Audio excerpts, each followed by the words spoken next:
স্বামী সালাম দিলেন, আসসালামু আলাইকুম ওয়া রাহমাতুল্লাহি ওয়া বারাকাতুহু। কোরআন তেলাওয়াত বন্ধ করলেন। কে আপনি? বলে আমি আপনার স্বামী আব্দুল্লাহ বিন রাওয়াহা। স্বামী আমার, ভিতরে আসেন। বলে না হে বিবি, ভিতরে আসার জন্য আমি আজ আপনার সামনে দাঁড়াই নাই। বিবি রে, আপনাকে বিয়ে করে বাসর ঘরে রেখে আমি আমার রাসূলের ডাকে আহ্বানে সাড়া দিয়েছিলাম। শুনছি 2 লক্ষ কাফের ধেয়ে আসতেছে মদিনার দিকে।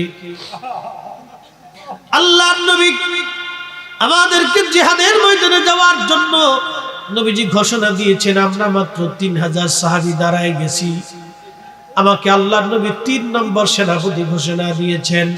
প্রথম জনের নাম যায়েদ, তিনি শহীদ হয়ে যাওয়ার পরে জাফর সেনাপতি হবে। জাফর শহীদ হয়ে যাওয়ার পরে আব্দুল্লাহ বিন রাওয়াহা সেনাপতি হবে। আব্দুল্লাহ বিন রাওয়াহা শহীদ হয়ে যাওয়ার পরে মুসলমান আরেকজনকে সেনাপতি বানাই নিবে। বিবিরে, আজকে একটা বিষয় আমি বুঝতে পারলাম। আল্লাহর নবী আমাদের 3 জনের নাম ঘোষণা দিয়ে আমাদের নামের সাথে শহীদ শব্দ নবী জোড়া করে দিয়েছেন। বিবি, রাসূল আমাদেরকে শহীদ বলেছে। আমি আব্দুল্লাহ বিন রাওয়াহা বিশ্বাস করি মুতার প্রান্তরে আমি শহীদ হয়ে যাব, গাজী হয়ে ফিরার আর সুযোগ আমার নাই। রাসূল আমাকে শহীদ বলেছে, আমি শহীদ। একবার জোরে বলা যাবে কি ইয়া রাসূলুল্লাহ? আল্লাহর নবীর প্রতি সাহাবীদের কি বিশ্বাস, কি নবী বলেছে আমি শহীদ হয়ে যাব, ফিরে আসার সুযোগ আমার আর নাই। আহা, ডাক দিয়ে বলতেছে, বিবি রে, আমি আপনার ঘরে ঢোকার জন্য আসি নাই, আমি বিদায় নেওয়ার জন্য আসছি। তারা অত্যন্ত চমৎকার এবং সুন্দর, তাদের আবহাওয়া বড় সুন্দর, তাদের মন বড় সুন্দর, তাদের চেহারাও বড় সুন্দর সুন্দর মাদানী চেহারা। সুন্দরী রূপসী আপনি নারী, আপনাকে বিয়ে করে আমি আনছি বধূ হিসেবে জীবন করার জন্য। বিবি আমার, নবী আমাকে মুতার প্রান্তরের 3 নম্বর সেনাপতি ঘোষণা দিয়ে শহীদ ঘোষণা দিয়ে ফেলছে। আমি জানি পৃথিবী উল্টে গেলেও রাসূলের কথা আর চেঞ্জ হবে না, আমি শহীদ হয়ে যাব। বিবিরে, বিদায় নেওয়ার জন্য আসছি। আপনাকে বিয়ে করে আনছিলাম, হক আমি আদায় করতে পারি নাই, আপনি আমাকে ক্ষমা করে দিবেন। আর চিরদিনের জন্য দুনিয়া বিদায় আপনি আমাকে দিয়ে দেন। দুনিয়াতে আর দেখা হবে না, হাসরের মাঠে আপনার সঙ্গে আমার সাক্ষাৎ হয়ে যাবে। আল্লাহু আকবার, আল্লাহ নারা হয় না, চিৎকার মেরে বলবেন কি আল্লাহু আকবার। আল্লাহ বললেন, হায়াত সৃষ্টি করলাম তোমার জন্য, মরণ সৃষ্টি করলাম তোমার জন্য। হায়াত আল্লাহ সৃষ্টি করলেন, মরণ আল্লাহ সৃষ্টি করলেন। এই মৃত্যুর একটা রূপ আছে, মৃত্যুর একটা চেহারা আছে, মৃত্যুর একটা আকৃতি আছে, মৃত্যুর দৈর্ঘ্য প্রস্থ আছে। তামাম পৃথিবীর ফেরেশতাদেরকে আল্লাহ রাব্বুল আলামিন বলেন, ও ফেরেশতারা, আমি রব মৃত্যু সৃষ্টি করেছি। ফেরেশতারা বলল, আল্লাহ, মৃত্যুটা তো আমাদের দেখতে হয়, এটা কেমন? জিব্রাইল, মিকাইল, ইসরাফিল আর আজরাইল, মালায়েকার বড় বড় বিরাট বড় বড় দেহওয়ালা ফেরেশতারা দাঁড়ানো আছে। কোটি কোটি বিলিয়ন ট্রিলিয়ন ফেরেশতা দাঁড়ানো আল্লাহর সামনে। আল্লাহ মৃত্যুটাকে ফেরেশতাদের সামনে উপস্থাপন করলেন। এই মৃত্যুর চেহারা এতই কঠিন আর ভয়াবহ, এতই বিকট। এই মৃত্যুর চেহারা দেখার পরে সমস্ত ফেরেশতারা অজ্ঞান হয়ে জমিনের মধ্যে পড়ে গেল। এমনকি যিনি মালাকুল মউত আজরাইল আলাইহিস সালাম, তিনি পর্যন্ত অজ্ঞান হয়ে জমিনের মধ্যে পড়ে গেলেন। হুঁশ ফেরার পরে আল্লাহকে ডাক দেখে, রব, তুমি কি সৃষ্টি করলা, কি দেখাইলা? আল্লাহ ডাক দেয়, বলে না মালাকুল মউত, এই মৃত্যু থেকে তুমি পর্যন্ত রেহাই পাবা না। আমার সৃষ্টির মধ্যে কোনো বস্তু, কোন সৃষ্টি এই মরণ থেকে রেহাই পাবে না। মরণ থেকে পালানোর মতো কোনো রাস্তা নাই। খালিদাবাসী এই মৃত্যু দেখার পরে সব ফেরেশতারা অজ্ঞান হয়ে পড়ে গেল। আল্লাহ ডাক দিল, আজরাইল, এই মরণের দায়িত্ব তোমাকে দেয়া হবে। আজরাইল বলল, রব, যাকে দেখে আমি অজ্ঞান হয়ে গেলাম, একে আমি কি করে নিয়ন্ত্রণ করব? আল্লাহ বলেন, আজরাইল, তোমার নিয়ন্ত্রণাধীন আমি করে দেব এই মৃত্যু। তোমাকে মালাকুল মউত বানাচ্ছি। তুমি মায়ের কোল খালি করবা, বাবার কোল খালি করবা। সন্তান থেকে বাবাকে কেড়ে নিয়ে আসবা, বাবা থেকে সন্তান জুদা করে নিয়ে আসবা। বলেন, পৃথিবীর সবচেয়ে বড় বড় ডাক্তার যারা, চিকিৎসা বিজ্ঞানে নোবেল যারা পাইছে, বলেন মরণের সাথে কি তারা বিজয় হয়েছে না পরাজয় হয়েছে? আহা, পৃথিবীর বিরাট বড় বড় শক্তিশালী, বিরাট ক্ষমতাওয়ালা, বিরাট বড় বড় দানব মানব যারা হাজার হাজার মানুষের সঙ্গে একসঙ্গে লড়াই করতে পারতো, তলোয়ার চালাইতে পারতো, তারাও মরণের কাছে ধরাশায়ী হয়ে গেছে। আগামী দিন আমার আপনার পালা, মরণ থেকে পালানোর কোনো রাস্তা নাই। কোরআন বলে, কুল ইন্নাল মাউতাল্লাযী তাফিরুনা মিনহু ফাইন্নাহু মুলাকীকুম।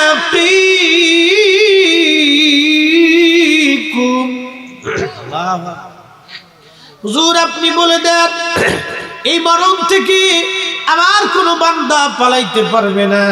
সে যেখানেই লুকাক না কেন, যত দূরেই যাক না কেন, মরণ থেকে পালানোর তার কোনো রাস্তা নাই। একবার জোরে বলা যাবে কি সুবহানাল্লাহ? সৌন্দর্য দিয়ে আল্লাহ আমাদেরকে মাফ করবে না। বিরাট বড় এলেম, আমার অনেক বড় বিরাট বড় শিক্ষিত, আমি ডক্টর, আমি ডাক্তার, আমি ইঞ্জিনিয়ার, আমি বিরাট বড় শাইখুল হাদিস, আমি মুফতি, আমি মুহাদ্দিস, আমি প্রিন্সিপাল, আমি মুনাজিরে আজম। এইগুলি দিয়ে কিয়ামতের মাঠে আল্লাহ মাফ করবে না। আল্লাহর দরবারে একটাই দাম, ইন্না আকরামাকুম ইনদাল্লাহি আতকাকুম। কোরআন বলে, নিশ্চয় আমার কাছে সে সম্মানিত হবে যার তাকওয়া বেশি। একসাথে বলবেন না মারহাবা? হযরত ওয়াসল কারনী, তিনি খেজুরের বিচি টুকাইয়া টুকাইয়া বাজারে বিক্রি করে জীবন চালাইতেন।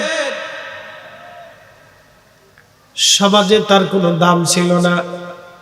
কর্ণের মানুষ তাকে পাগল মনে করত, মজ্জুব মনে করত, দুনিয়া বিরাগী জাহেদ ছিলেন তিনি। আমাদের দেশের ছেলেরা প্লাস্টিক টুকাইয়া টুকাইয়া বাজারে বিক্রি করে চলে, তাদেরকে আমাদের দেশে বলে টুকাই। কিছু মানুষ আছে দেখবেন টুকাই, 4 পয়সাও সমাজে তার দাম নাই, রাষ্ট্রে তার দাম নাই, এসপি ডিসি অফিস ওসি অফিসে তার কোনো মূল্য নাই, সরকারি বেসরকারি অফিস আদালতে তার কোনো 4 পয়সাও দাম নাই। নবী বলতেছেন, উম্মত রে, আমার উম্মতের মধ্যে এমন কিছু বান্দা থাকবে যাদের কোনো দাম থাকবে না। কিন্তু শোনো, আমার এই বান্দাগুলি আল্লাহর দরবারে কিছু, আমি আল্লাহর দরবারে কিছু চাইতে দেরি হবে। আমার রব, আমার মালিক তাদেরকে খালি হাতে ফেরায় না, আমার আল্লাহ তাদের দোয়াগুলি মঞ্জুর করিয়া নেয়। বিরাট বড় পয়সার মালিক, এইগুলি দিয়ে আল্লাহর ক্ষমা হবে না। কোটি কোটি টাকা দিয়ে কোনো ক্ষমা নাই। এইগুলি দিয়ে রব্বে কারীমের দরবারে 4 পয়সা মূল্য নাই। মূল্য কোনটা? আল্লাহ বলতেছেন, আল্লাযীনা আমানু ওয়া কানু ইয়াত্তাকুনা লাহুমুল বুশরা ফিল হায়াতিদ দুনিয়া ওয়া ফিল আখিরাহ।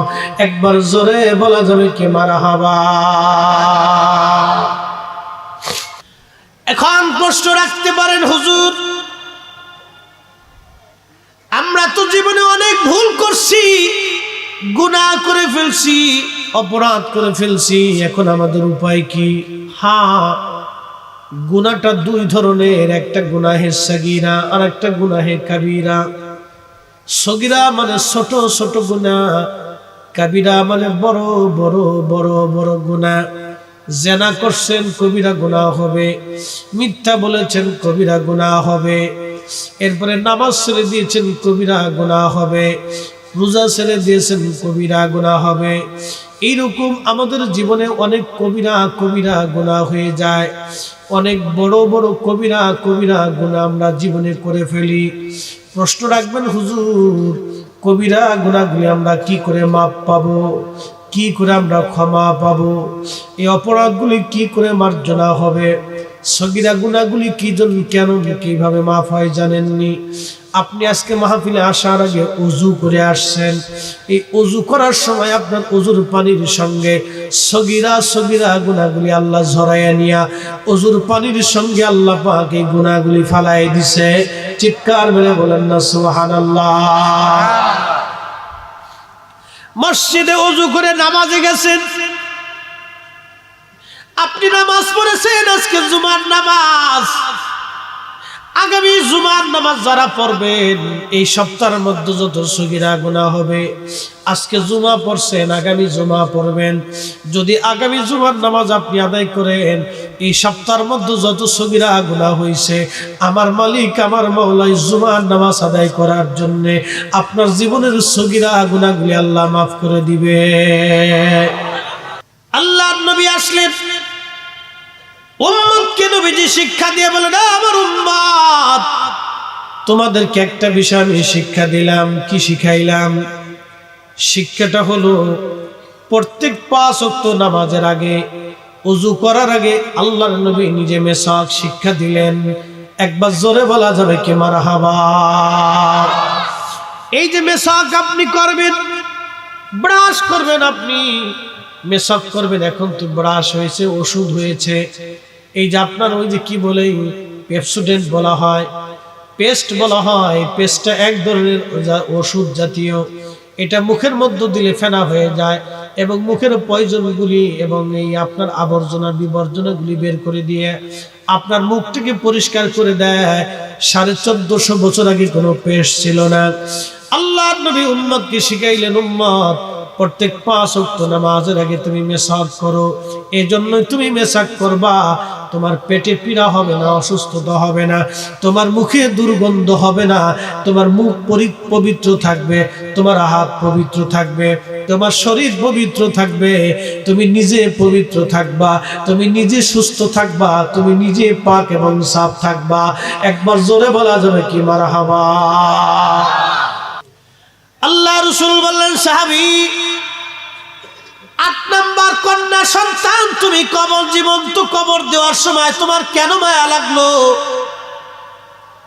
সাহাবী ডেকে বলেন, ইয়া রাসূলুল্লাহ ৮ নাম্বার কন্যা সন্তানটা বড় মায়াবী ছিল, সুন্দর ফুটফুটে চেহারার ছিল, সে আমাকে খুব বেশি ভালোবাসতো, আমাকে ছাড়া কোথাও থাকতো না। হুজুর আমি আমার এই ছোট্ট কন্যা সন্তানটাকে নিয়ে যাচ্ছিলাম মরুভূমির মধ্যে, আমার মেয়েটা আমার সঙ্গে কবর খনন করতেছিলাম, মেয়েটা আমার সঙ্গে কবর খনন করতেছিল। হুজুর আর আমার দাড়িতে আমার কাপড়ে মাটিগুলি লেপতেছিল, সে ঝেড়ে ঝেড়ে পরিষ্কার করে দিচ্ছিল আমাকে, আর বলতেছিল, বাবা কবর তুমি কেন খনন করো বাবা? আমি সেই সময় বাচ্চাটাও বুঝতেছিল না, কিছু সময় পরে তার জীবন শরীর সমাধি হয়ে যাবে। আমার বাচ্চাটা আমার দাড়ির ময়লাগুলি ঝেড়ে ঝেড়ে ফেলতেছিল, পোশাকে জুব্বতে কাপড়ে সে ময়লা লাগতেছিল, ঝেড়ে ঝেড়ে পরিষ্কার করে দিচ্ছিল, মাটি খুশে খুশে দিচ্ছিল ছোট ছোট হাত দিয়ে। ইয়া রাসূলুল্লাহ ইয়া হাবিবাল্লাহ, যখন আমার কবর খনন হয়ে গেল, আমি বাচ্চাটাকে ধাক্কা দিয়ে কবরের মধ্যে ফেলে দিলাম। এমন সময় মেয়েটা চিৎকার দিয়ে বলল, বাবা আমাকে জানে মেরে ফেলে দিও না, আমাকে বাঁচায় রাখো, বাবা আমাকে মাইরো না। তখন আমার মনে বড় মায়া আর উদ্রেক হয়েছিল, কিন্তু নিষ্ঠুর মন, আমি পণ করেছি আমার কোনো কন্যা জীবিত রাখবো না। আমি আমার ওই কন্যাটাকে মাটির চাপা দিয়ে হত্যা করলাম। ইয়া রাসূলুল্লাহ জীবনের গুনাহ কি মাফ হবে নি? আমার এই ভুলের গুনাহ কি ক্ষমা হবে নি? সে চিন্তা করে এখন আমি নিবৃতে কাঁদি, ইয়া রাসূলুল্লাহ আমার ভয় হয় আমার এই গুনাহ কি আমার মাফ হবে নি। আল্লাহর নবী কাঁদতেছিলেন আর বলতেছিলেন, সাহাবী তুমি কালেমা পড়ার সঙ্গে সঙ্গে আমার মালিক আমার মাওলা তোমার জীবনের সব গুনাহগুলি মাফ করে দিয়েছে।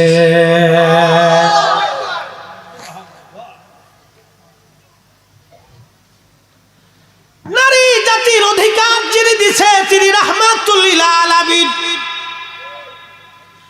নারী জাতির অধিকার যিনি দিয়েছে, নারী জাতির সর্বোচ্চ সম্মান যিনি দিয়েছে তিনি রাহমাতুল লিল আলামিন। নারী জাতির এত বড় সম্মান আল্লাহ দিয়েছে, নবী বলেছে আমার উম্মত তোমার মায়ের সন্তুষ্টি আল্লাহর সন্তুষ্টি। তোমার মা যদি বেজার হয় তুমি মক্কা মদিনার ইমাম হও, বাইতুল আকসার ইমাম হও, 1000 বছর জীবন্ত যদি বেঁচে থাকো মাকামে ইব্রাহিম তুমি যদি বছরের পর বছর নামাজ পড়ো আর খোদার ঘর গিলাফ দিয়ে যদি তোমাকে কাফন পরানো হয়, মা যদি তোমার উপর বেজার হয় তারপরও জান্নাত হবে না। আল্লাহ মা জাতির নারী জাতির এত পরিমাণ বড় ইজ্জত আল্লাহ পাক দিয়ে দিছে। একবার চিৎকার মেরে জোরে বলেন আল্লাহু আকবার। খারেরার মুসলমান খুবই মনোযোগ দিয়ে শুনিয়া যান, দুনিয়া কিছুই না, কিছুই না যেটার জন্য আমি আপনি পারাপারি করলাম, মানুষের ক্ষতি করলাম, এই দুনিয়া কিছুই না। আহায় নারী জাতির ইজ্জত আল্লাহ নিজে দিয়েছেন, আল্লাহর নবী দিয়ে গেছেন। উম্মত যেটা জানে না নবী সেটা শিখাই দিয়ে গেলেন, উম্মত যেটা বুঝে নাই রহমতের নবী সেটা শিখাই দিয়ে গেলেন। প্রশ্ন রাখবেন মুফতি ফরিদি, অন্যায় তো করে ফেলছি, ক্ষমার দরজা কি খোলা আছে? হা, এখনো তওবার দরজা খোলা আছে, মাফের দরজা খোলা, এখনো তওবার দরজা খোলা, ক্ষমার দরজা এখনো খোলা আছে। ক্ষমার দরজা আমার মালিক আমার মাওলা বন্ধ করে নাই। সগীরা এবং কবিরা গুনাহের কথা বলছিলাম। সগীরা গুনাহগুলি আল্লাহ রাব্বুল আলামিন বিভিন্ন নেক আমলের কারণে সগীরা গুনাহ আল্লাহ মাফ করে দেয়, কিন্তু কবিরা গুনাহগুলি তওবা করা ছাড়া আল্লাহ মাফ করে দেয় না। তওবা ছাড়া কবিরা গুনাহ আল্লাহ মাফ করে না। মনোযোগ দিয়ে, কবিরা গুনাহগুলি আল্লাহ তওবা ছাড়া মাফ করে না, সগীরা গুনাহগুলি আল্লাহ রাব্বুল আলামিন বিভিন্ন নেকের মাধ্যমে ক্ষমা করে দেয়, মিটিয়ে দেয়। বনি ইসরাইল জাতি আগে থেকে এটা বড় নিকৃষ্ট। বনি ইসরাইলের ভিতরে আল্লাহ 70,000 নবী পাঠাইছিলেন, কম বেশি হতে পারে। 300 নবীকে তারা হত্যা করেছে, একজন দুইজন নবী তারা হত্যা করে নাই, প্রায় 300 নবী তারা হত্যা করেছে। এই বনি ইসরাইল জাতির ভিতরে অনেক নিকৃষ্ট মানুষের আবির্ভাব হয়েছে।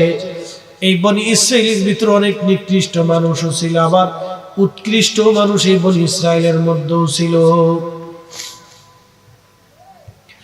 আজকে যে বনি ইসরাইল ইহুদি জাত ফিলিস্তিনের মুসলমানদেরকে হত্যা করে, এই বনি ইসরাইলের জাত বড় নিকৃষ্ট ছিল। 300 নবী তারা হত্যা করে ফেলেছে এই বনি ইসরাইলের মানুষ।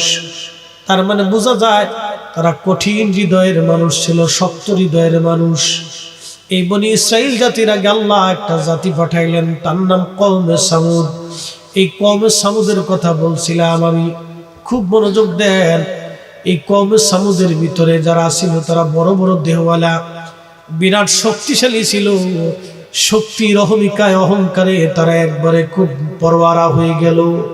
তারা হযরত সালেহ আলাইহিস সালামকে মানতে চাইল না। আল্লাহর নবী হযরত সালেহ আলাইহিস সালাম বললেন, ও আমার কওম, তোমরা এক আল্লাহর প্রতি ঈমান আনো, আল্লাহর আইনগুলি তোমরা মেনে মেনে চলো।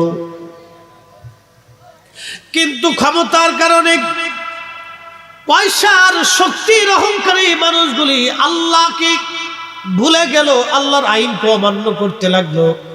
যেমন আজ বনি ইসরাইলরা, আজকে ইহুদিরা ইসরায়েল রাষ্ট্র ফিলিস্তিনের উপরে অত্যাচার করে। এই অত্যাচার আজকে থেকে না, ৭৬ বছর ধরে এরা অত্যাচার করে যাচ্ছে। এই ইসরায়েল ছিল রোহিঙ্গাদের মতো। দ্বিতীয় বিশ্বযুদ্ধের সময়ে হিটলার তাদের ৬০ লক্ষ মানুষ হত্যা করেছিল। একটা দুইটা ইসরায়েলি মারে নাই, ৬০ লক্ষ ইহুদি এই হিটলার হত্যা করেছিল। পশ্চিমারা চিন্তা করলো এদেরকে তো একটু জায়গা দেওয়ার দরকার। তখন ইহুদিদেরকে কিছু ইহুদি আইনে বর্তমান ফিলিস্তিনে রাখছে। ফিলিস্তিনরা পৃথিবীর একমাত্র মানব গোষ্ঠী যারা দয়া দেখাইতে যেয়ে আজকে বিপদে পড়ে গেছে, মানবতা দেখাইতে যে আজকে বিপদে পড়ে গেল। আমরা বাঙালিরা যেমন রোহিঙ্গাদেরকে জায়গা দিলাম, 50 বছর পরে যদি রোহিঙ্গারা আমাদের উপর অত্যাচার করে তখন আমাদের দুঃখের আর কোনো সীমা থাকবে না। কথা বলেন ঠিক কিনা? আমরা যেমন রোহিঙ্গাদেরকে জায়গা দিছি, এই ফিলিস্তিনি মানুষগুলো ইহুদিদেরকে জায়গা দিছিল। ফিলিস্তিনিরা বলল ওরা অল্প কয়েকজন মানুষ, কোথায় যাবে কোথায় থাকবে, না ওরা আমাদের কাছেই থাকুক। প্রিয় মুসলমান, ইহুদিরা আগে থেকে নিকৃষ্ট। হযরত সালেহ আলাইহিস সালাতু ওয়াস সালাম কওমকে বলেন, কওম আল্লাহর আইন তোমরা মানো। কওমের লোকজন সালেহ আলাইহিস সালামকে বলল, সালেহ তুমি যে নবী, তোমার আল্লাহ আছে, তার প্রমাণ কি? বলে কি প্রমাণ লাগবে বলো। তখন ওই কওম ডাক দিয়ে বলল, সালেহ রে, ওই যে বিরাট বড় পাথরের পাহাড় আছে, এই পাহাড়ের ভিতর থেকে, পাথরের ভিতর থেকে যদি একটা উষ্টি আসে, গাভীন একটা উট যদি তুমি বের করে দেখাই দিতে পারো, তাহলে আমরা মানবো তুমি নবী এবং তোমার আল্লাহ এক। আমার দিকে তাকান, পাথরের ভিতর থেকে যদি তুমি একটা উট বের করতে পারো, এই উটটা গর্ভবতী, কিছুদিন পরে বাচ্চা প্রসব হবে, এই উট যদি তুমি আইনা আমরা দেখাইতে পারো, তাহলে আমরা বলবো তুমি নবী এবং তোমার আল্লাহ এক। একসাথে বলবেন আল্লাহু আকবার। আরো জোরে বলেন আল্লাহু আকবার। আমাদের এই দেশে কি আমাদের নবী আসছে? না না, আমাদের নবী কি আমাদের এই দেশে শরীয়তে আসছে? আসেন নাই, শরীয়তে আসেন নাই। হাকিকতে বহু উম্মতের সাথে নবীর স্বপ্নে দেখা হয়েছে, এটি ভিন্ন কথা। শরীয়তে আমাদের এই দেশে নবী আসেন নাই। আল্লাহ রাসূল যদি ইচ্ছা করতেন যে আরব সাগর পার হয়ে, ভারত সাগর পার হয়ে বাংলাদেশে আসবেন, ভারতে আসবেন, পারতেন। তিনি আসেন নাই, কিন্তু আসছেন কারা? আল্লাহর ওলিরা। কি কথা ঠিক কিনা? বর্তমানে আমরা আলেম আছি 2 কোটি। Bharat, Bangladesh, Pakistan, Afghanistan, Uzbekistan, Tajikistan, Turkmenistan, চীন, ইউরোপ, আরব, টোটাল দিয়ে আলেম আছে 2 কোটি। একবারে মিনিমাম 2 কোটি আলেম। বাংলাদেশে আছে 60 লাখ।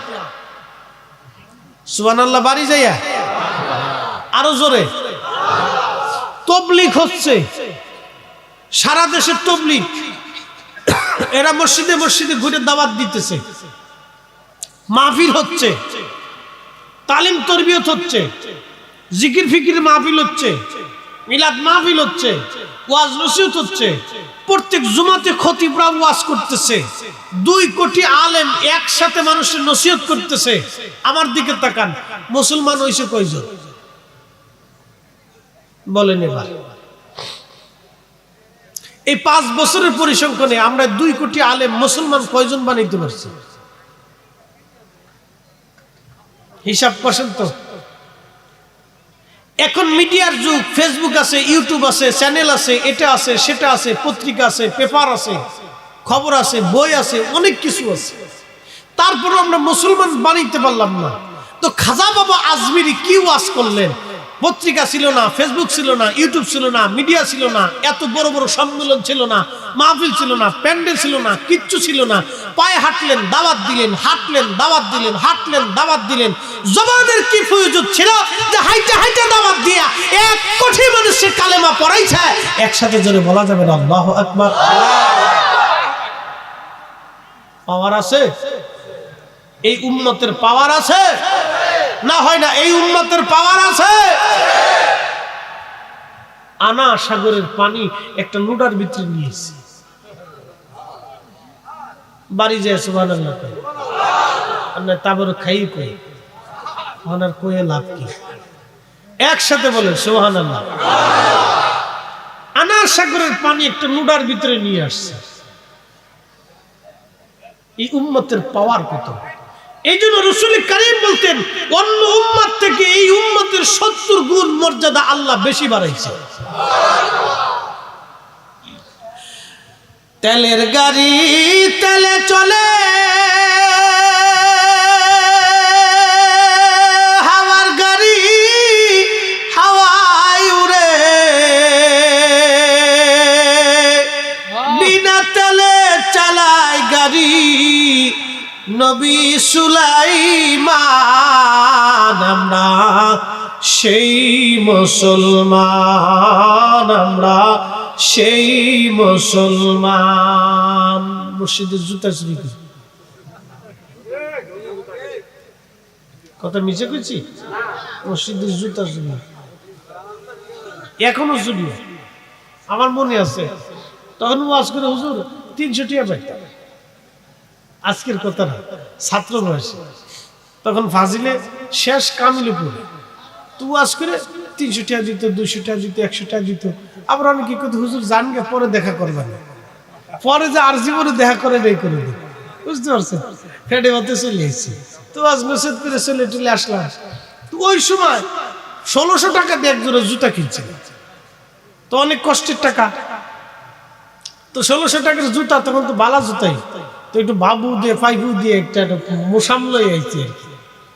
চিন্তা করলাম 1600 টাকার জুতা তো বালাই, একটু বাপ বুক দিয়ে আইছি। 30টি যদি ওয়াশ টোয়াশ করে কেন থেকে এটা দোয়া খার করে নিচে নামে দিয়ে আমার জুতাই নেই। পরের থেকে কানে ধরে তবা করছি আর জীবনে বালা জুতা পরি আর মারলে যাইতাম না, মানে আমার জুতাই লেগে খয়রাতি। একবারে কম দামি জুতা পাই দিয়ে যা করে খুদা এটা লইলি এটা লই দেখবে, অসুবিধা নেই। পরে এক মুসল্লিকে হুজুর এই আপনি আমার একজোড়া চিরা প্লাস্টিকের স্যান্ডেল আছে এটা লইয়ে যাবে। পরে হেতা পাই দিয়ে বাড়ি আইছিলাম। পরে এরপর থেকে আর বালা জুতা কিনি যা করে খুদাই এই ফসাটার উপর দিয়ে যাগে।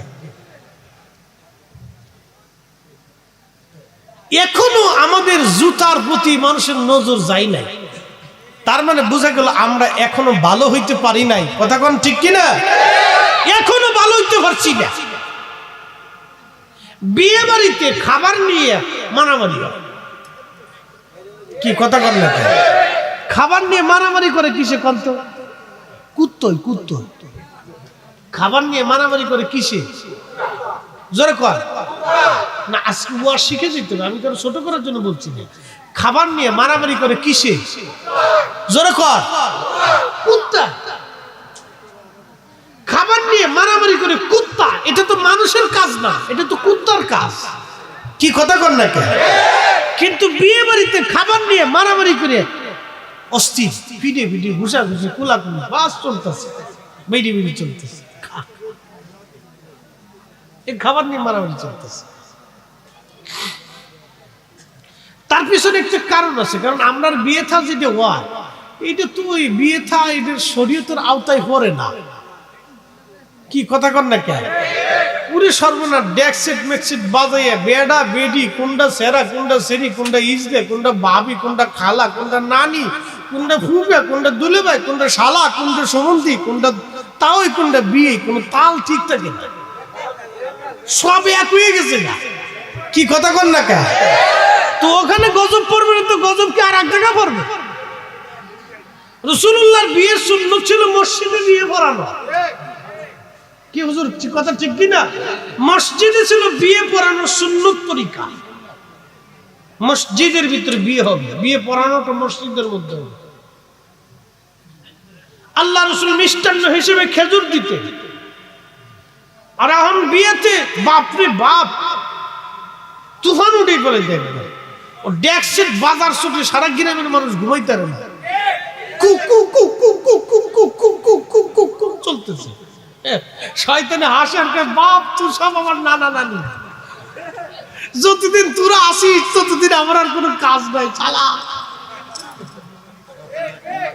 শয়তানের কাম লাগে না তোকে, চালা তোরা এরপরে ফ্যাটের ভিতরে তো যাবে সবাই কুকা কুকা কুকা কুকা চলবে না, মনে কিছু নেন, একটু মন খারাপ করেন। বিয়ে থা তো আমরাও করি, আমরাও করছি, ভবিষ্যতে না আর কপালে নাই আর কি, বুঝছেন না? একটাই তো, দুইটা কইলে বাচ্চার খাওয়ান দিত না, তোর এক জানাত আছে। বিয়ে থা তো আমরাও করছি, আমরা তো কুকাকুকি করি না। আমরার বউ তো আনছি, আমরার বউ তো অন্য বেড়া দেখছে না, একবার বুরকা সুরকা ফরাইল বউ না আমার, আর একবার দেখে লাভ কি কথা কর না কে? বউ না আমার, আমি আর একবার দেখতে যাবো কে? ওরে সর্বনাশ, বউ না আমার, আমি আর এক বেটারে কেন দেখাইতে যাব? কারণটা কি করতো? এটারে সাজাইয়া গুজাইয়া শোনা আমার, নাকের তো আমার, কানের তো আমার, কাপড় আমার, মেকআপ আমার, শেকআপ আমার, লিপস্টিক আমার, এটা আমার, সেটা আমার, ঘোড়ার ডিম, আগর ডিম, সেন্ট মেন্ট যা কিছু সব আমার। তা আমি আমার বউরে সাজাইয়া গুজাইয়া আর এক বেটারে দেখাইতে যাবো, এরকম বলো দামি হয়েছি কে? কি কথা কর না কেন? আমি বলো দুই বুকা, আমাকে চালাক হইতে হবে যে এই বউটা আমার, এটা আমার জিনিস, তুমি আর এক বেটারে দেওয়া যান কেন? কারণটা এই বলদের কাজ আমি করতে যাবো কেন? মোহতারাম উপস্থিতি, বুঝাটার জোর। মুতার প্রান্তরে 3 জন সেনাপতির নাম ঘোষণা দিলেন আল্লাহ। অ্যাটেনশন, 3 সেনাপতির নাম নবী ঘোষণা দিলেন। প্রথম জাফর, জায়েদ, এরপরে জাফর, এরপর আব্দুল্লাহ বিন রাওয়াহা। নবী 3 জনকে বললেন তোমরা শহীদ হয়ে গেলে 4র্থ জন তোমরা একজন সেনাপতি বানাবা। কত লক্ষ কাফের ছিল জানেন? 2 লক্ষ, মাত্র 3000 সৈন্য। আজকে সারা ইসরায়েলের 3 লক্ষ সৈন্য পুরা গাজা ঘিরে রাখছে, বুঝেন? 3 লক্ষ সৈন্য, তাদের ট্যাঙ্ক আছে কয়েক হাজার, সাজো আছে কয়েক হাজার, ক্ষেপণাস্ত্র টস্ত্র দিয়ে আরো আনুষঙ্গিক অস্ত্র শস্ত্র, একবারে ভারী অস্ত্র সজ্জিত হয়ে 3 লক্ষ সৈন্য ছোট্ট একটা গাজা শহরকে ঘিরে রাখছে। ঢাকা, নরসিংদী, নারায়ণগঞ্জ, গাজীপুর, এই 4টে জেলা মিলে ধরেন একটা শহরের মতো একটা গাজা। এই ছোট্ট এলাকাটাকে 3 লক্ষ সৈন্য 4 বেজে ঘিরে ধরে রাখছে। ঢুকবার চায় ঢুকে না, ঢুকবার চায় ঢুকে না। আর মাঝখানে হামাস আছে মাত্র 20 থেকে 30 হাজার। তাদের অস্ত্র শস্ত্র তেমন কিছু না, কিছু বন্দুক টন্দুক, রাইফেল টাইফেল, আর কিছু লকেট লাঞ্চার টাঞ্চার আছে, তেমন আর কিছু নেই। আর কিছু ক্ষেপণাস্ত্র আছে ছোট ছোট, এগুলো কান্দে দিয়ে ঘুরুত করে মারে। এই সামান্য অস্ত্র দিয়ে তারা প্রতিরোধ করার জন্য যুদ্ধে জড়াই দিচ্ছে। ইসরায়েল ঢুকে না, যাবার যায় না। ওদের অন্তরে ভয় দিয়ে রাখছে কি? আল্লাহ। একসাথে বলেন কে? আল্লাহ। 3 লক্ষ, 2 লক্ষ কাফির, 3000 মুজাহিদ জিহাদের ময়দানে দাঁড়ানো, একসাথে বলা যাবে আল্লাহু আকবার। মুসলমানদের কলিজাতে সাহস দিছে কে? দিছে কে? অস্ত্র দিয়ে, জনবল দিয়ে বিজয় হয় না, বিজয় আল্লাহর পক্ষ থেকে আসে। কথা কোন ঠিক কি না? পাকিস্তানিরা দেশ থেকে তারাইছে, মুক্তি বাহিনীরা ছিল কি লুঙ্গি পরে মুক্তিযোদ্ধারা যুদ্ধ করছে। কি কথা কন না কে? কি বইরা লুঙ্গি পরে তো অনেক মুক্তিযোদ্ধা খালি পাইছিল। লুঙ্গি পরে কাঁসা দিয়ে, কাঁসা চিনছেন না আপনারা? লুঙ্গিরে আপনার বটলে পিছন দিক দিয়ে এরপরে বন্দুক নিয়ে যুদ্ধ করছে। হ্যাঁ, ঘুষ দিয়ে। আর আমরা দেশের ফুলাপন এখন কি যুদ্ধ করবে? তো ফেসবুক টিভি চালতা ফ্রি ফায়ার না, এর মুক্ত ফায়ার, ঘোরার ডিম হইতে দেখে চোখ কানা ঘুরে ফেলতেছে। ও যুদ্ধ করবে কি?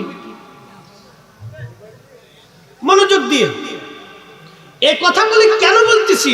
এই কথাগুলি আপনাদের এই জন্যই বলতেছি যে আমাদেরকে তো তৈরি হইতে হবে, আমাদের স্পিড বাড়াইতে হবে। কেন স্পিড বাড়াইতে হবে? এর পিছনে কারণ আছে। আমরা মুসলমান, বীরের জাত।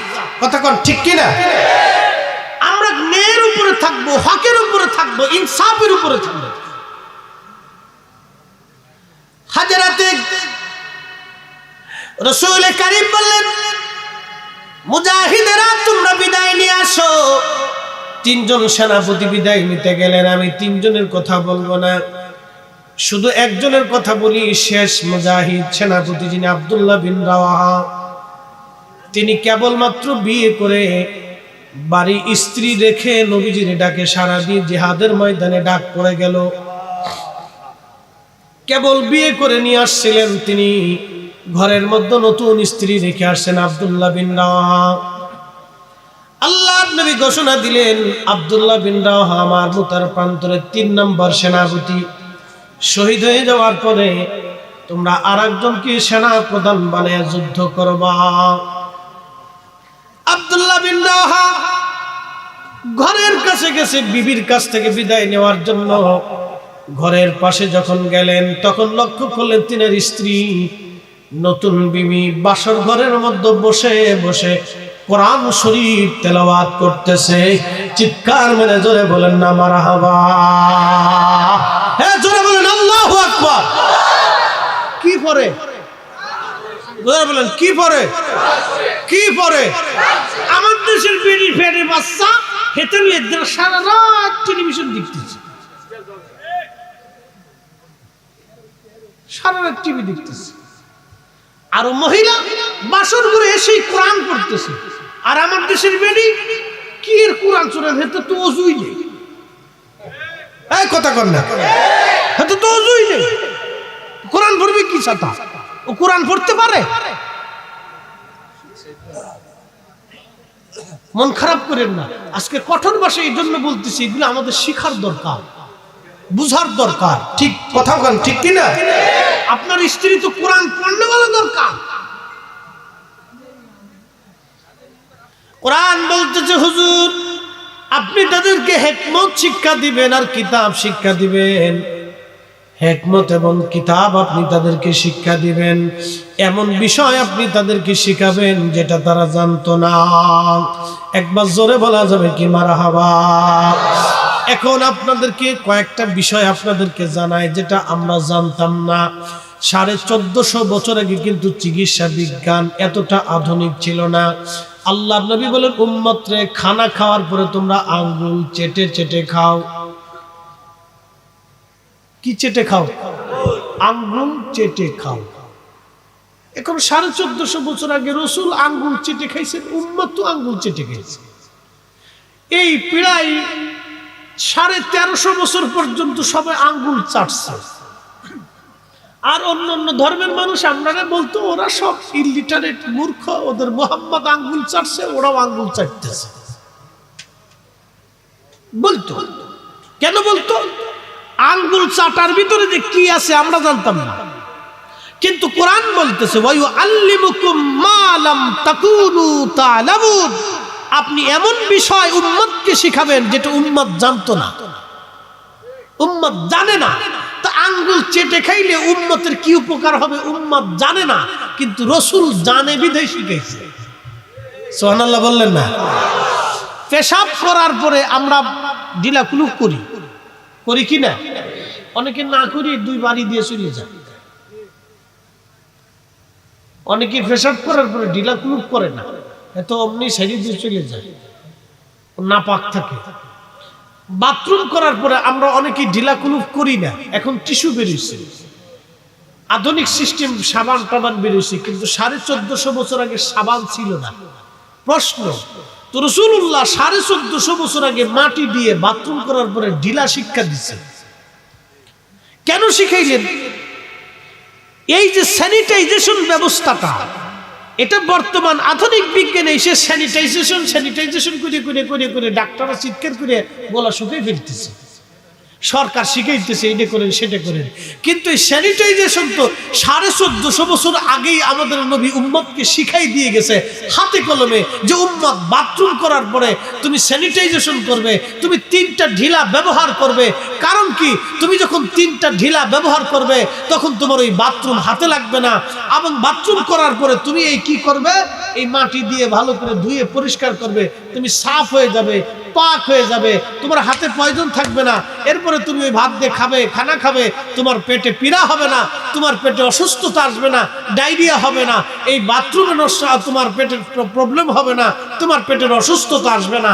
একসাথে বলা যাবে না মারহাবা। এই শিক্ষাটা 1450 বছর আগে উম্মতকে নবী দিলেন, কিন্তু উম্মত জানতো না, উম্মত জানতো না। আমার দিকে তাকান, আগের মানুষ কয়জন ঠিক মতো মেসাক করছে? অনেকেই তো 3-4 দিন, 5 দিন, 7 দিন, 8 দিন, 10 দিন দাঁতই বাজছে আগের যুগে। আর একটু জোরে বলেন সুবহানাল্লাহ। সগীরা মানে ছোট ছোট গুনাহ, ছোট ছোট গুনাহ। আমরা হাসতে হাসতে অনেক গুনাহ করি, হাসতে হাসতে রসিকতায় ঠাট্টা মশকরাতে অনেক গুনাহ করে ফেলি। এগুলো ছোট ছোট গুনাহ, এগুলো আমাদের জীবনে হবে, ছোট ছোট গুনাহ হবে, হয়ে যায়। শ্রোতা বক্তা এখান থেকে কেউ মুক্ত না, কবিরা গুনাহ হয়, কেউ মুক্ত না। ওলি আল্লাহরা হলো মাহফুজ, আল্লাহ তাদেরকে গুনাহ থেকে হেফাজত করিয়া মাহফুজ করে রাখে। আর নবী আলাইহিস সালাম হচ্ছে মাসুম, বেগুনাহ, তাদের জীবনে কোনো গুনাহ নাই, কোনো খাতা নাই। একসাথে বলবেন সুবহানাল্লাহ। নবীরা কি মাসুম। আমাদের দেশে একদল আছে বুকে হাত বেঁধে নামাজ পড়ে, এদের আকীদা বিশ্বাস হচ্ছে মুহাম্মদ সাল্লাল্লাহু আলাইহি সাল্লাম আমাদের মতো মানুষ ছিলেন বিদায় নবীর জীবনে ভুল হইতো। যারা আল্লাহ রাসূলের জীবনে ভুল ধরে ওরা ইহুদিদের চাইতেও নিকৃষ্ট। আপনি ঠিক বললেও ঠিক, না ঠিক বললেও ঠিক, এটাই ঠিক। যারা আল্লাহ রাসূলের জীবনের ভুল ধরে ওই ইহুদির চাইতেও নিকৃষ্ট, ওই ইহুদির চাইতে নিকৃষ্ট। ওর মুসলমান হওয়ার কোনো যোগ্যতা নাই। ওরা শুধু শুধু মুসলমানি দিছে, সোনা কেটে খামা হওয়ার ভেজাল বাঁধাইছে। কি আসেন কে কথা করলে কে? ওরা শুধু এটার কাটতে ভেজালটা বাঁধাই দিছে। তো কাটার দরকার কি ছিল? তো ওইভাবে রেখে দে, যা চলে যা। না, মন খারাপ করার কিছু নাই। আমি হাসতে হাসতে বলতেছি কথাগুলো, খুব দামি কথা। আহলে সুন্নাত ওয়াল জামাতের চূড়ান্ত আকীদা হচ্ছে রাসূল করিম সাল্লাল্লাহু আলাইহি সাল্লাম নির্ভুল। একসাথে বলা যাবে না মারহাবা। কোনো গুনাহ খাতা কিচ্ছু ছিল না, সব থেকে পুত পবিত্র। মাথা মোবারক থেকে একবারে পা মোবারক পর্যন্ত পাক এবং সাফ, পাক ও সাফ, পাক ও সাফ। সৃষ্টিগতভাবেও পাক এবং আল্লাহ পাক সবকিছু থেকে তার পাক রাখছে। দুনিয়ার সমস্ত আবর্জনা বিবর্জনা থেকে রাসূল করিম সাল্লাল্লাহু আলাইহি সাল্লাম ছিলেন পাক এবং পবিত্র। একসাথে বলা যাবে সুবহানাল্লাহ। প্রিয় উপস্থিতি, খুব মনোযোগ দেন।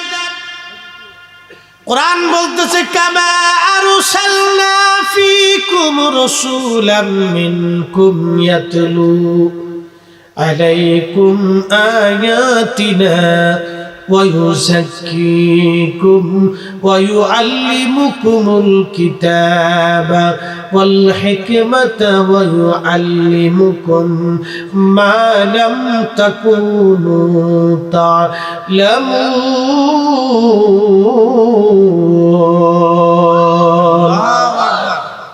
কোরআনের উপরে কোনো দলিল আছে? কোরআনের উপরে কোনো বিশুদ্ধ প্রমাণ আছে?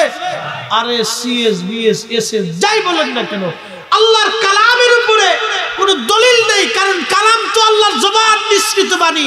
রব বলেছেন, মালিক আল্লাহ বলেছেন, আল্লাহ কামা আরসালনা, আপনাকে পাঠিয়েছি হে নবী, আপনাকে আমি আল্লাহর পক্ষ থেকে পাঠিয়েছি।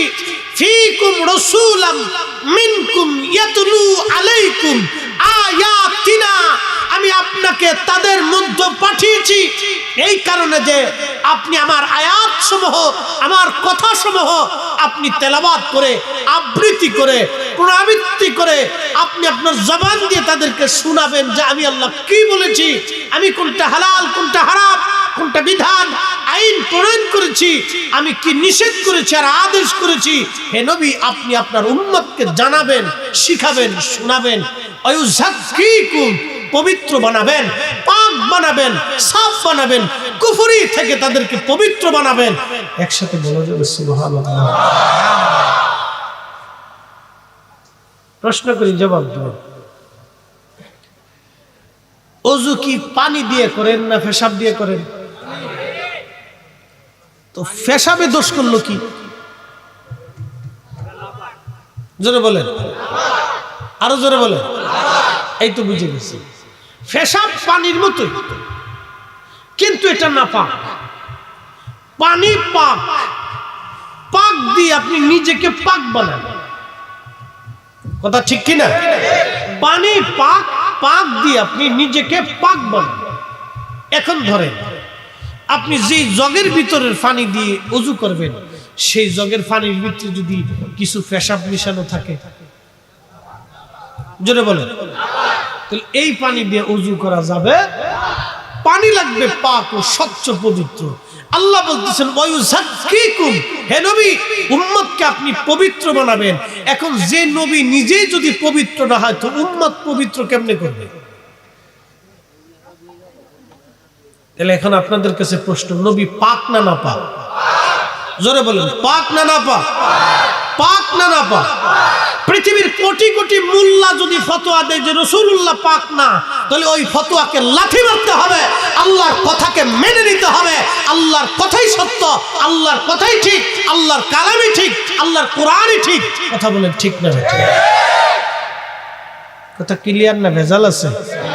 মানে বেডি খালি উলঙ্গ বাচ্চা, এ জাতি খালি উলঙ্গ হইতে চায়, এ জাতি খালি কাপড় চোপড় ছুড়াইতে চায়। লজ্জা করা উচিত। এ জাতি চায় শুধু কাপড় চোপড় ছুড়াইতে, যত কমাইতে চায় জাতি, খালি ল্যাংটা হইতে চায়।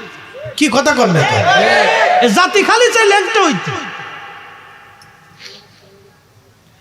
ওরা মনে করে আমেরিকানরা ল্যাংটা হয়েছে, এই জন্য আমরাও ল্যাংটা হবো।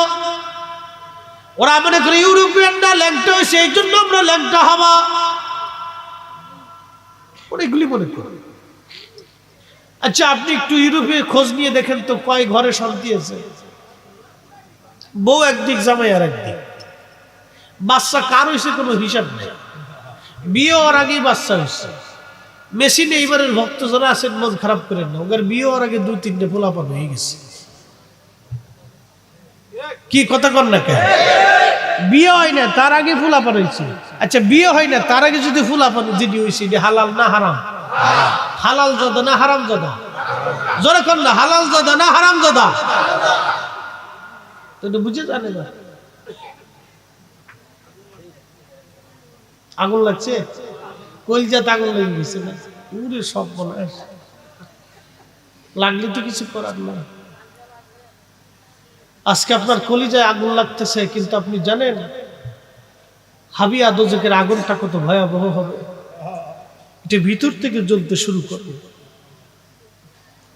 হাবিয়া দোজখের আগুনটা তো ভিতর থেকে জ্বলা শুরু হয়ে যাবে, পুরাইতে পুরাইতে পুরাইতে পুরাইতে পুরাইতে পুরাইতে শরীর লাল হয়ে যাবে, আগুনে রক্তিম হয়ে যাবে শরীর, পুড়ে পুড়ে পুড়ে পুড়ে কালো হয়ে যাবে, কিন্তু জ্বলছে যাবে না। লক্ষ লক্ষ বছর ধরে পুড়তে হবে। নবী বলছেন, আল মারউ মা মান হাব্বা, তুমি যাকে মহব্বত করবে তার সাথে হাসর নাসর হবে। গোলামি করেন তো মেহেশরে রাসূলুল্লাহর গোলামি হয়ে যাবে। দুনিয়াতে যদি আল্লাহর ওলিদেরকে ভালোবাসেন তো মেহেশরের মাঠে ওলিদের সাথে হাসর নাসর হবে। দুনিয়াতে যদি মেসি নেইমারকে মহব্বত করেন তো হাসরের মাঠে মেসি নেইমারদের সাথে হাসর নাসর হবে। আপনি ঠিক বললেও ঠিক, না ঠিক বললেও ঠিক, এবং বুঝে সুঝে পক্ষপাতিত্ব নিয়ে। আগুন লাগছে কলজে না, লাগলে কিছু করার নাই, ওগুলি লাগলে কিছু করার নাই। বন্ধু, আপনাকে দাওয়াত দিচ্ছি, মানা না মানা আপনার। বুঝা না বুঝা আপনার, কবর আপনার, হাসর আপনার।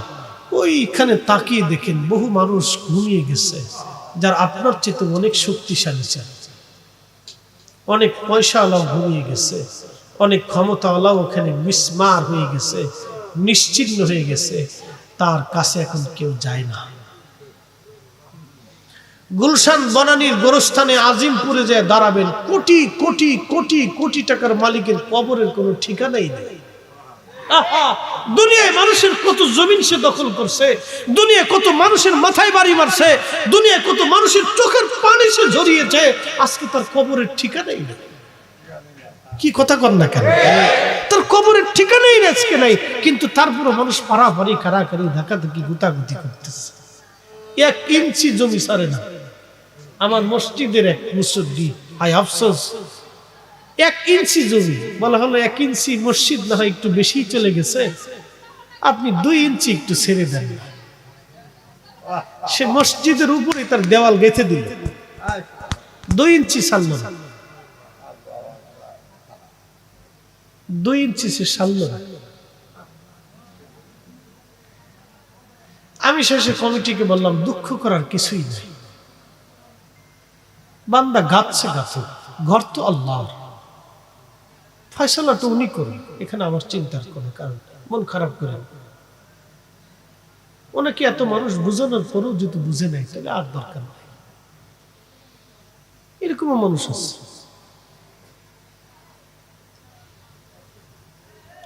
প্রিয় হাজিরিন, 1 ইঞ্চি জমি ছাড়তে চায় না, 1 ইঞ্চি না সারা যাবে না,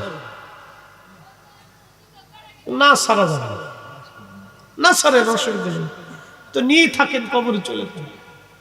আজিমপুরে গুলশান বনানী গুরুস্থানে কত ভিআইপি কবরে চলে গেছে, ছাতা শিয়াল কুত্তা কেউ দেখতেও যায় না। কথা বলেন না কেন, ঠিক কিনা? দেখতে যায় না। কিন্তু 800 বছর ধরে শাহজালাল ইয়ামানি মুজাররিদি রাহমাতুল্লাহ আলাইহি ঘুমিয়ে গেছে। 800 বছর ধরে মানুষ তার জিয়ারতে নতজানু হয়ে বসে বসে কাঁদতে থাকে, দোয়া করতে থাকে। কথা বলে ঠিক নেবে।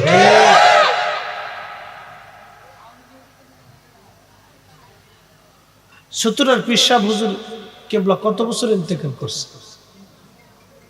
হ্যাঁ, কত বছর?